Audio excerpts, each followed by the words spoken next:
الحمدللہ رب العالمین، الصلاۃ والسلام علیکہ یا سید المرسلین، اما بعد، اعوذ باللہ من الشیطان الرجیم، بسم اللہ الرحمن الرحیم۔ السلام علیکم۔ پروگرام روشنی کا سفر لے کے آپ کی خدمت میں آپ کا میزبان طاہر محمود حاضر ہے۔ تو پروگرام کا آغاز کرتے ہیں۔ اچھا، میرا ایک سوال ہے کہ حضرت سودا رضی اللہ عنہا، یہ جو پہلے اسلام لانے والوں میں سے کیا یہ بھی شامل تھی؟ جی ماشاءاللہ، اچھا سوال ہے۔ یہ جو ابتدائی دور تھا اسلام کا، اس میں جو لوگ اسلام لائے ان سب کو السابقون الاولون کہا جاتا ہے، یعنی سبقت لے جانے والے لوگ تھے یہ، یعنی ابتدائی دور میں جن لوگوں نے دین میں سب سے آگے بڑھ کر نبی کریم صلی اللہ علیہ وسلم کو لبیک کہا، ان کو سابقون الاولون کہتے ہیں۔ یہ ان میں شامل تھی، یعنی ابتدائی دور میں ان میں ان کے شوہر بھی شامل تھے، جن کو انہوں نے خود اسلام کی طرف رغب کیا تھا۔ دین کے لیے ان کی تو بہت ساری خدمات ہیں ہی ہیں حضرت سودا کی، لیکن انہوں نے اس میں 2 دفعہ ہجرت کی۔ سب سے پہلی ہجرت جو دین اسلام کی خاطر انہوں نے کی اپنے شوہر سقران کے ساتھ، وہ حبشہ کی دوسری ہجرت تھی۔ آپ کو جیسے پہلے بھی میں نے پچھلے پروگرام میں بتایا کہ حبشہ کی جو ہجرت ہوئی تھی وہ 2 مرتبہ ہوئی تھی، پہلی مرتبہ اور پھر دوسری مرتبہ۔ جو دوسری مرتبہ ہجرت کی تھی اپنے شوہر کے ساتھ انہوں نے، وہ سقران اس میں شامل تھے۔ جب ان کی وفات ہو گئی اور نبی کریم صلی اللہ علیہ وسلم سے جب ان کا رشتہ ازدواج منسلک ہو گئی ہے، تو پھر نبی کریم صلی اللہ علیہ وآلہ وسلم کے ساتھ ہجرت مدینہ میں یہ نبی کے ساتھ تھی۔ مکہ سے مدینہ جب ہجرت کی تھی نا سب لوگوں نے، اس میں یہ شامل تھی۔ تو یہ ان کے لیے بڑی فضیلت کی بات ہے، اور ہمارے لیے بھی بڑا اعزاز ہے کہ یہ ایک واحد خاتون تھی جو اپنے خاندان سے ہٹ کر، دیکھیں نا، والد غیر مسلم، بھائی غیر مسلم، پھر وہاں سے شادی کر کے اپنے شوہر کو مسلمان کیا، سابقون الاولون میں شامل ہوئیں، اور یہ ان کا بہت بڑا کارنامہ ہے جو ہمارے لیے باعث فخر ہے۔ آپ نے ہمیں بتایا کہ یہ سبقت لے جانے والوں میں سے تھی ابتدائی دور میں۔ میرا اگلا سوال یہ کہ جو حضرت سودا رضی اللہ عنہا کی فرما برداری اور اخلاق کے اوپر نبی کریم صلی اللہ علیہ وسلم کیا فرماتے ہیں؟ حضرت سودا بنت زمع رضی اللہ تعالیٰ عنہا فرما برداری کی تو بے مثال تھی۔ اس کے لیے ایک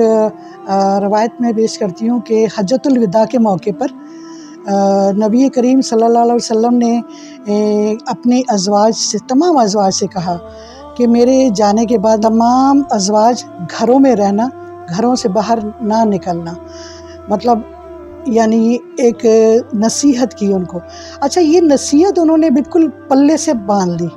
اور بڑی سختی سے اوپر عمل کیا، ایون کہ ان کی نبی کریم صلی اللہ علیہ وسلم کے فوت ہونے کے بعد یہ حج اور عمرے پر بھی نہیں گئیں، اور پھر یہ ان کا زیادہ تر ٹائم جو ہے وہ گھر پر ہی رہتا۔ جس سورہ احزاب کی آیت نمبر 33، اس میں بھی اللہ کے نبی نے اپنے ازواج کو مخاطب ہو کر کہا کہ اے نبی کی بیویوں، تم بن سنور کر باہر مت نکلو، جیسا کہ زمانہ جاہلیت میں عرب کی خواتین باہر نکلا کرتی تھیں، یعنی گھروں میں رہو، نماز قائم کرو اور صدقہ خیرات زکوٰۃ وغیرہ دو۔ اور اس بات کو بھی حضرت سودا رضی اللہ تعالیٰ عنہا نے فرمان الہی سمجھ کر اس کو لبیک کہا، اور وہ جب تک رہیں وہ اپنے نبی کی بات پر اور ہدایت پر عمل کرتی رہیں۔ کچھ احادیث کے حوالے انشاءاللہ ہم آپ کے گوش گزار کرتے ہیں۔ یہ حدیث بخاری اور نسائی کی ہے،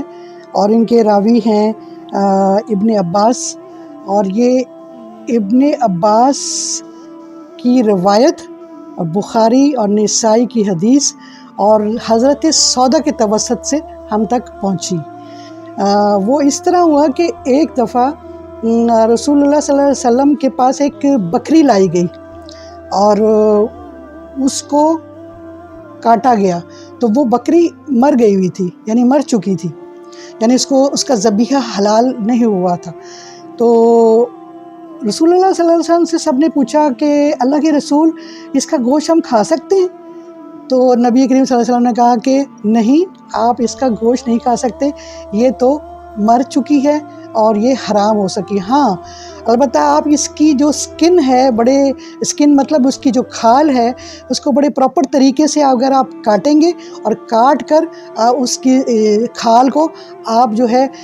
استعمال میں کر سکتے۔ اچھا، آپ کو اندازہ ہوگا کہ آج کل بھی جو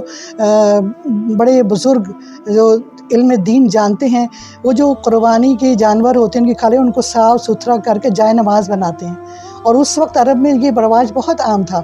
اس کی کھال کو اتار کر صاف کر کر نمک لگا کر ستھرا کر کر جائے نماز بچاتے تھے۔ اور ویسے بھی سردیوں میں یہ جو اس کا ریشہ ہوتا ہے بہت کول کام اور گرم ہوتا ہے، تو انہوں نے رسول صلی اللہ علیہ وسلم کہا کہ آپ اس کا جائے نماز بھی بنا سکتے ہیں، آپ ان کے لیدر کے بیگس بھی بنا سکتے ہیں، آپ یعنی جتنی استعمال کی چیزیں آپ ان کو کر سکتے ہیں استعمال۔ اچھا دیکھیں، یہ انڈسٹریلسٹ لوگ جو ہیں ان کے لیے بھی، اور صنعت و حرفت سے متعلق جو لوگ ہیں ان کے لیے کتنی ماشاءاللہ راہ ہے کہ یہ جو کھالیں ذبیحہ سے پہلے ہوتی ہیں وہ ان کے لیے حرام نہیں ہیں، ان کے بیگز بنا سکتے ہیں، ان کی چیزیں بنا سکتے ہیں۔ اور یہ جو ہمیں حدیث ملی، یہ کس کے توسط سے ملی؟ حضرت سودا کے توسط سے ملی ہمیں یہ۔ اور پھر اس میں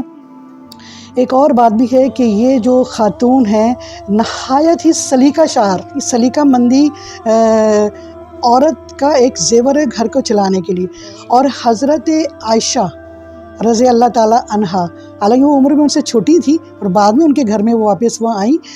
اور یہ حضرت سودا آپ کو معلوم ہے کہ یہ 3 سال تک حضرت ختیجہ کے حجرے میں رہیں۔ اچھا، ہاں جی، ان کے حجرے میں 3 سال تک رہیں، اور یہ ایسی محبت اور شفقت کا منبع تھیں کہ انہوں نے حضرت فاطمہ، حضرت ام کلثوم اور حضرت رقیہ پر دست شفقت رکھا، اور نبی کریم صلی اللہ علیہ وسلم بہت خوش ہو گئے۔ اچھا، پھر جب حضرت عائشہ آئیں ان کی زندگی میں، یعنی یہ حضرت سودا نبی کریم صلی اللہ علیہ وسلم سے 13 سال رشتہ ازدواج میں منسلک رہی نا، لیکن شروع کے جو 4 سال تھے یہ مطلب تنہا نبی کے ساتھ رہیں۔ اور پھر جب حضرت عائشہ کی رخصتی ہوئی ہجرت مدینہ کے بعد، جب حضرت عائشہ آ گئیں تو پھر یہ دونوں مل کر رہتی تھی۔ تو حضرت عائشہ کا فرمان ہے، یعنی روایت ہے کہ اس کی حدیث کا مفہوم میں بیان کر رہی ہوں کہ انہوں نے کہا میں نے حضرت سودا جیسی سلیقہ شعر، سلیقہ مند اور با کردار اور با اخلاق عورت نہیں دیکھی، اور میری خواہش ہے کہ میں ان جیسی بن جاؤں۔ دیکھیں point to be noted here کہ وہ دیکھیں وہ ان کی کیا ہیں، ان کی شوہر کی دوسری بیوی ہیں، حالانکہ دیکھیں یہ ایسا نازک رشتہ ہے کہ اس میں جیلسی کا عنصر بہت زیادہ ہوتا ہے، آج کے زمانے میں بہت زیادہ، جو آج کے زمانے میں بھی ہے۔ تو دیکھیں انہوں نے یہ خواہش ظاہر کیجیے کہ میں حضرت سودا جیسی بن جاؤں، یعنی سلیقہ مند، سلیقہ شعر، اور سب سے امپورٹنٹ بات وہ چمڑے کی صنعت میں ماہر تھی، یعنی وہ چمڑے کی صنعت کا کاروبار کرتی تھی۔ اور آپ کو پتہ ہے کہ چمڑے کی صنعت کا کاروبار کرنا، اس کو صاف کرنا، اس کو رنگنا کتنا دشوار گزار مرحلہ ہے، اور اس میں تو بہت بدبو اسمیل آتی ہے، لیکن وہ صفائی ستھرائی سلیقہ مندی میں ایسی تھی کہ وہ یہ کام کرنے کے باوجود بھی بہت صاف ستھری رہتی تھی۔ تو یہ حضرت سودا کے لیے بہت بڑا اعزاز ہے کہ حضرت عائشہ نے ان کے لیے کہا، پھر انہوں نے دست شفقت بچوں پر رکھا۔ تو یہ کردار، یہ خوبی، یہ سلیقہ مندی صرف حضرت سودا کے اس میں حصے میں آتی ہے۔ ایک اور چھوٹی سی بات میں آپ کے لیے عرض کروں کہ نبی کریم صلی اللہ علیہ وسلم سے محبت، قربانی، ایثار اتنا زیادہ تھا، چونکہ یہ عمر رسیدہ تھی نا،